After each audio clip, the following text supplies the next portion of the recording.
التاريخ كجمر أمن أمريكا هاي سكول وشتيو كات أستو عليتن رقق زبالت ورسويا بيانكا تبال حفتغت الواخلا بيانكا جنزي كمعا وعيتن زي رققتن نبرت بدحرزي كاميرون زبال تعيس مسل ودي مسعركو مايكل العزاب جوي تما كاب أمنا هفتامات سترايت وليدو جوي صبغن هفتامن سلازنبرا نزخونت نايت بيت مرتقوال بقليلو كاب إيدي تملتن إلي زحاسب باتريك دما ملكوعن نايت بيت مرت أولان كوينو نوال حدا زي سمع وزق زبالو بحر سون النبرا أبسغت سلط عزبتنا كاميرون ناب أوفيس آتيو مسبركين تبال دايركتورم نريو نسو قداي وديو خافت أوفيس قوات خلو باتريك نابت أوفيس آتوا باتريك أمني مساح ساعات بزقبرو زي كبا نقر إن دايركتور بيركين يقريتي حتى دحرسي كاميرون مسعركو دا تزاورو خلوو كاميرون نبيان كايري أمو داس كم زبالتو نمايكل ينقرو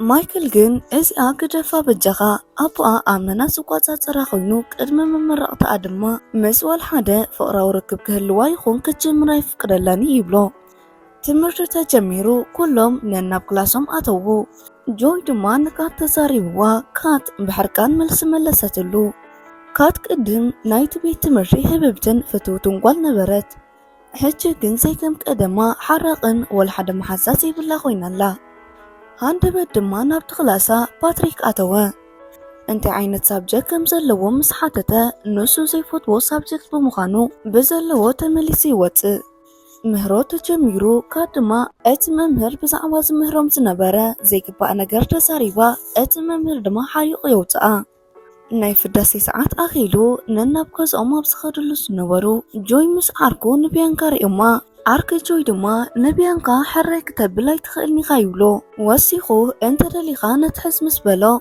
جوي دما بازي أما أتحيزا خبري يدربني بقليلو استيعيا خرئي كايولو مايكلن كاميرونن داغماي نبيانكا يرئيوا كاميرون نبيانكا قبل بوسلستليا مايكل مس أخر رخبو نقراتي فحاحر نبرا بس ما قانقا فرانس كتتصنع تدلس لزنبرت نمنتاي بو سبب جيركا سيتقربا يبلو أبت موت معطو جوي مكينو بقرن بيانكان محزان تطوابيلو اتوا كفان وكنيبلن نسان دما تبقت مكينا بمرأيين بدستا زليلن نابتا مكينا أتوا أبناي بيانكا كسا دما كاتنا بوانن بيانكان كسرارون عزاب أبوان دما كات أبلاي كيراتوس نبرت أبقى لها قرز ركب يونيفرسيتي دحر من رقات ناي هاي سكول تمرتا كم سقبلوات دعم زينا بالسرا كابت ختمار حق أسلاز ركب جن أو غيدا ختمار كم سيدالي نقرا بيانكا دما مس جوي ديت كتوات غم تدالي نبقى نقرتو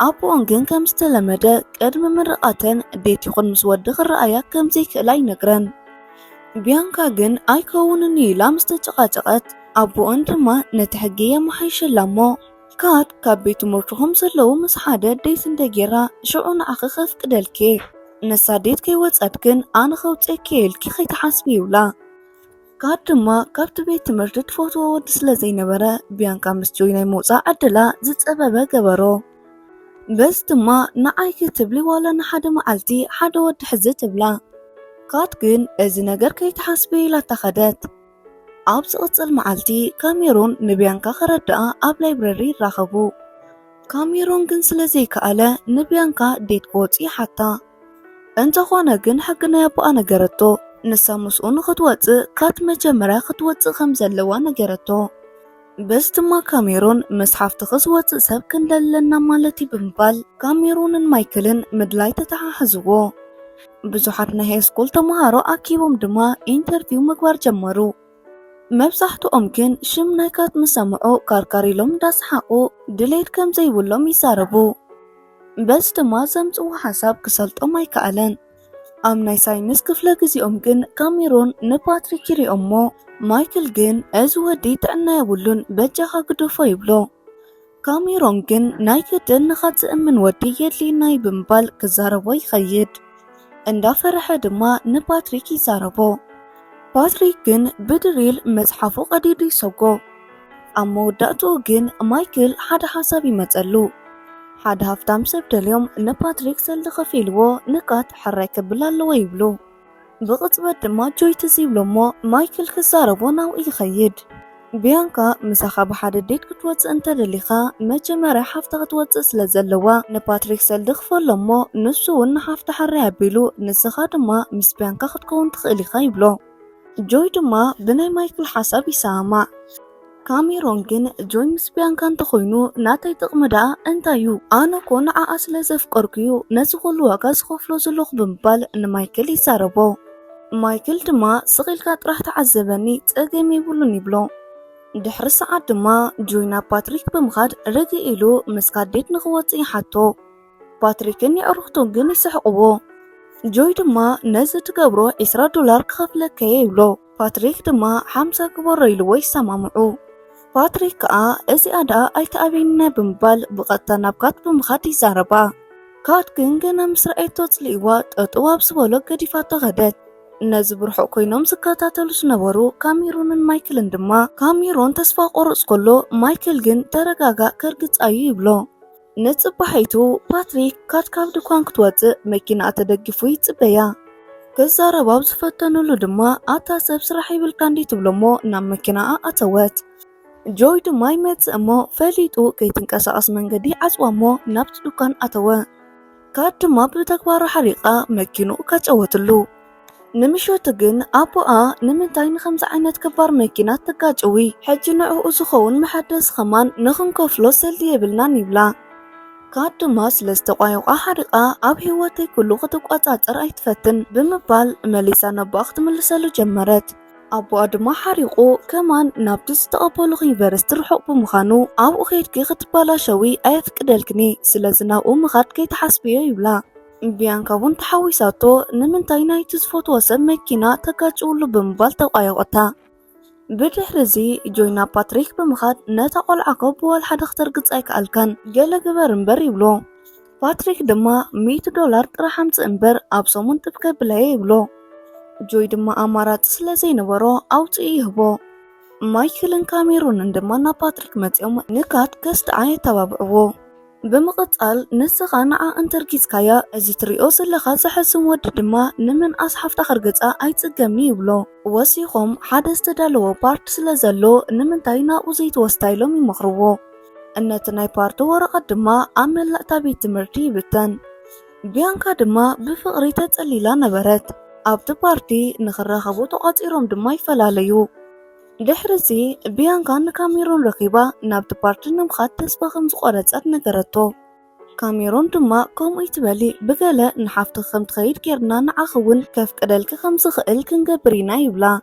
ቀጺሉ እስኪ ትደልዮን ትፈትዎን ነገር ኣጸቢቕ ክንገርኒ ንሳ ትፈትዎ ነገር እንተፈሊጥና ንዓኣ ንኸነረድኣ ቀሊሉ ምስ በላ ሓቢኣ ናብ ናይ ካት መደቀሲ ሒዛ ተኣተወት። ብድሕሪዚ ናይ ካት ፋይላት ካብታ ሰሓቢኣን ካልእን ይደልዩ። በዚ ድማ ሰርቲፊኬትን ካት ተድንቖም ናይ ሙዚቃ ባንድታትን ብዙሕ ብዛዕባ ሓበሬታ ይረኽቡ። ብድሕሪዚ ብሓደ ምስ ማይክል ብምዃን ንምሸቱ ናብ ፓትሪክ ብምኻድ ካት ትፈትዎ ምግቢ ናይ ህይወት ፍልስፍናኣን ተድንቖም ደረፍቲ ትኸዶ ክለብ ኩሉ በቃ። ካሜሮን ምስ ሓፍታ ኮይኑ ኣብ ክላሳ ዝረኸቦ ሓበሬታ ይነግርዎ።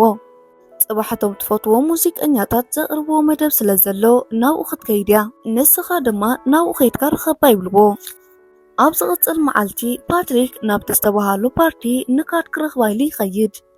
ኣብቲ ፓርቲ ምስ ኣተወ ንካት ብርሑቕ ክትሰዕስዕ ይርኣ። ሃንደበት ዝመጸ ንኽመስል ብምባል ድማ ኮፍ ኢሉ ይሰቲ።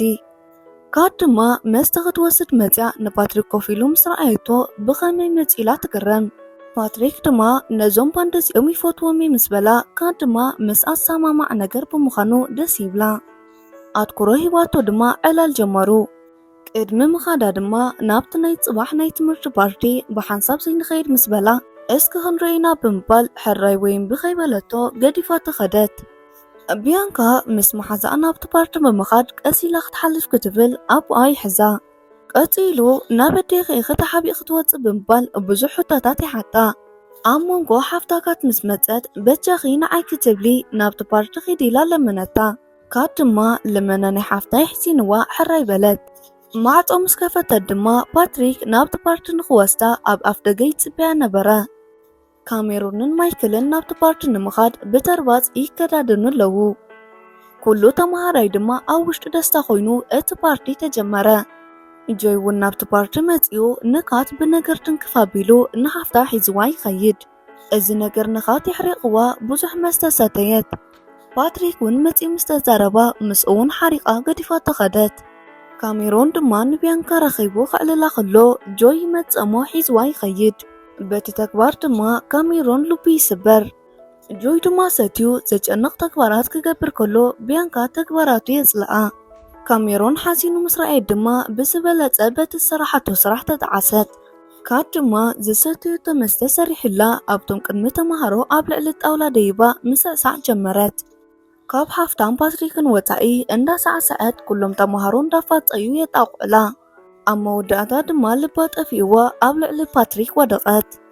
ፓትሪክ ድማ ሓቕፉን ደጊፉን ንደገ ሒዝዋ ወፂ የናፍሳ። ድሕሪዚ ካሜሮን ንፓትሪክ ፀዊዑ በቃ ዝተባሃልናዮ ኩሉ ረስዓዮ፣ ቢያንካ ከም ዝሓሰብክዎ ኣይኮነትን፣ ንዓይ ትደልየኒ እያ፣ ንሳ ትደልዮ ንቸዩ፣ ንስኻ ድማ ንካትዋላ እንተርገጽካያ ኣነ ዝህበካ ሰልዲ የብለይን ይብሎ። ፓትሪክ ድማ ነዚ ፀገም ይብሉን፣ ንስኻ ግን ብፍቕሪ ተስፋ ዝበሃል ኣይትቑረጽ፣ ክሳብ መወዳእታ ቆጽሎ ኢሉ ይመኽሮ። ብድሕሪዚ ናብ ካት ብምኻድ ምክንኻኑ ይቕጽሎ። ኣብ መወዳእታ ድማ ርክብ ክልቲኦም ጽቡቕ እንዳኾነ ይመጽእ። ጆይ ድማ ናብ ቢያንካ መፂኡ ብሓንሳብ ናብ ገዛ ንኺድ ይብላ። ቢያንካ ግን ክገብሮ ዝደለየ ነገር ስለ ዝፈለጠት ኣይ ኣነ ንገዛይ ከይድኒ ይበለቶ። ንዓኣ ገዲፉ ንመሓዝኣ ምስ ሓተታ መሓዝኣ ግን ሕራይ ኢላቶ ምስኡ ኸደት። ቢያንካ ድማ ብመሓዝኣን ብጆይን ተግባር ልባ ተሰበረ። ንካሜሮን ረኺባ ድማ ንገዛ ብፃሓኒ ኢላ ሓተተቶ። ካት ድማ ፓትሪክ ንገዛ ኣብፂሕዋ ክትስዕሞ ክትብል ኣስሒትዋ ካልእ ግዜ ይብላ። እዚ ነገር ድማ ንካት ኣመና ይሕፍራ። ካሜሮን ድማ ንቢያንካ ገዛ የፋንዋ። ቀፂሉ ካሜሮን ንዓኣ ክብል ብዙሕ ነገር ገይርላ ብኸመይ ናብ ጆይ ትኸዲ ኢሉ ኣብ ሓዘን ውሽጢ ኮይኑ ይሓታ። ቢያንካ ድማ ሃንደበት ከንፈሩ ስዒማ ወሪዳ ናብ ገዛኣ እተወት። ኣብ ዝቕጽል መዓልቲ ኣብ ክላስ ውሽጢ ንካት ኩሉ ግዜ ዝጨቓጨቓ መምህር ብዛዕባ ፍቕሪ ሓደ መጽሓፍ ክትጽሕፍ ከም ትደሊ ተሓቶ። እቲ መምህር ግን ሕጂ እውን ካብ ክላሰይ ውፅእ ኢሉ የውፅኣ። ጆይ ኣብ ናይ ስፖርት ክላስ ናብ ቢያንካ ብምኻድ ብዘይ ሕፍረት ቅድሚ መመረቕታና ናብ ዝዳሎ ፓርቲ ናይ መወዳእታ ብሓንሳብ ንኸይድ ኢሉ ይሓታ። ቢያንካ ድማ ኣይ ሓፍተይ ስለ ዘይትኸይድ ኣነ እውን ክኸይድ ኣይክእልኒ ትብሎ። ጆይ ግን ንዑ ኢተሕሰቢ ኩሉ ነገር ኣተዓራረየ ኣለኹ ኢልዋ ይኸይድ። ብድሕሪዚ ናብ ፓትሪክ ብምኻድ ጥቕሚ ዘለዎ ገንዘብ ከፊሉ ንካት ናብቲ ፓርቲ ሒዝዋ ክመጽእ ይህቦ። ፓትሪክ ድማ እቲ ሰልዲ ክወስዶ ዋላስንኑ እንዳበለ ኣብ ምጥርጣር እንዳሃለወ ዳሕራይ ግና የኽኣሎን እሞ ተቐበሎ።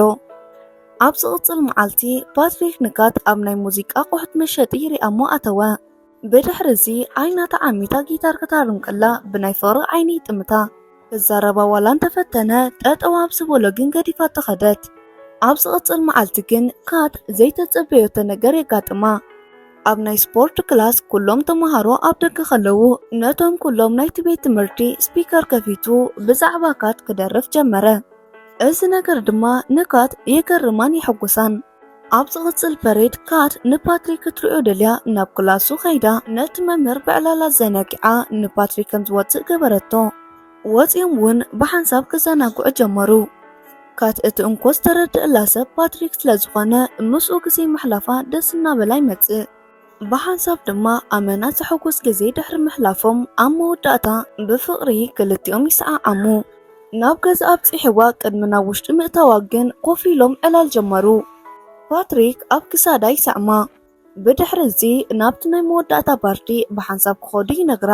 ሕቱኡ ግን ግድን ስለ ዘምስል ካት እቲ ነገር ምጥዓም ኣቢዋ ዘይፈለጠቶ ነገር ከም ዘሎ ትርዳእ። በዚ ነገር ድማ ሓሪቓ ተጠራጢራቶ ገዲፋቶ ኣተወት። ካሜሮን ድማ ንቢያንካ ዘይክእሎ ፈረንሰኛ ከረዳእ ኪኢሉ ኣብ ላይብረሪ ውሽጢ የድርቓ።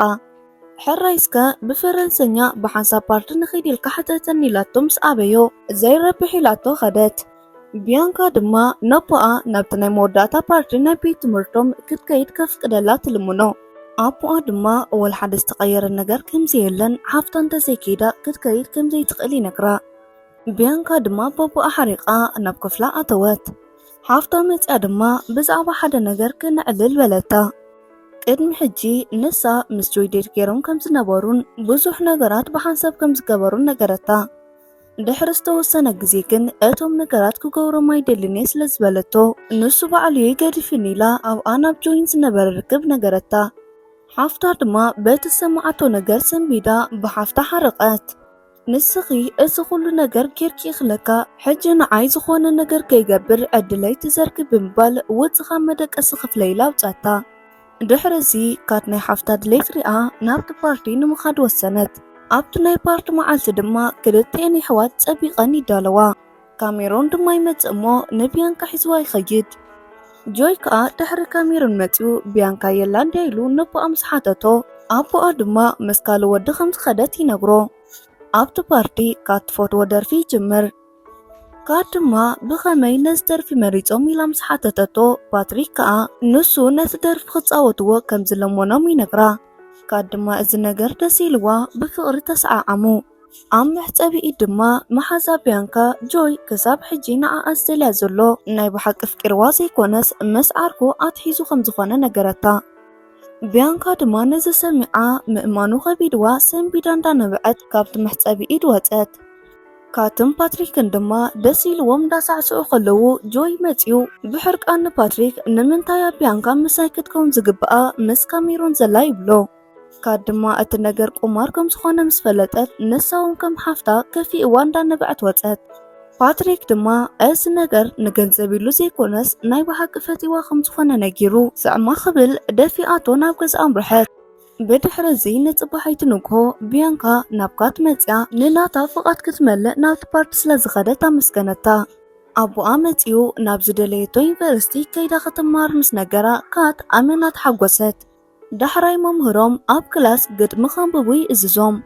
ካብ ካት ወፃኢ ግን ወላ ሓደ ፍቓደኛ ኣይነበረን። እቲ መምህር ድማ ሕራይ ኣንብቢ ኢልዋ እንዳበኸየትን ንፓትሪክ እንዳጠመተት ናይ ፍቕሪ ግጥሚ አንበበት። እቲ ግጥሚ ምውድኡ ሲና ድማ ካብቲ ክላስ ወፀት። እናብ መኪናኣ ምስ ከደት ግን እቲ ቅድሚ ሕጂ ኣብ ናይ ሙዚቃ ኣቑሑ መሸጢ ዝረኣየቱ ጊታር ኣብ ውሽጢ ይጸንሓ። ፓትሪክ ድማ ብድሕሪ ኣይመፅእ እሞ ነቲ ጊታር ዝገዝኦ ጆይ ብዝሃቦ ገንዘብ ከም ዝኾነ ይነግራ። ቀፂሉ ካብ ልቡ ከም ዘፍቅራ ነጊሩ ምስ ተሰዓዓሙ ትዕዝብትና ንውድእ። ፍትዋት ተኸታተልቲ መደብና ብዘቕረብናልኩም መደብ ዓጊብኩምን ተዘናጊዕኩምን ክትኮኑ እናተመነና እንተፈቲኹማ ቪድዮ ላይክ ሼር ብምግባር ዘለኩማና ፅሬት ይኹን ሓበሬታ ኣብ ኮመንት ሴክሽን ኣቕምጡልና። ነዛ ቻነልና ሰብስክራይብ ዘይገበርኩም ሰብስክራይብ ጎር እንዳበልኩ ኣብ ቀፃሊ ብካልእ መደብ ክሳብ ንራኸብ ስሰናዩ።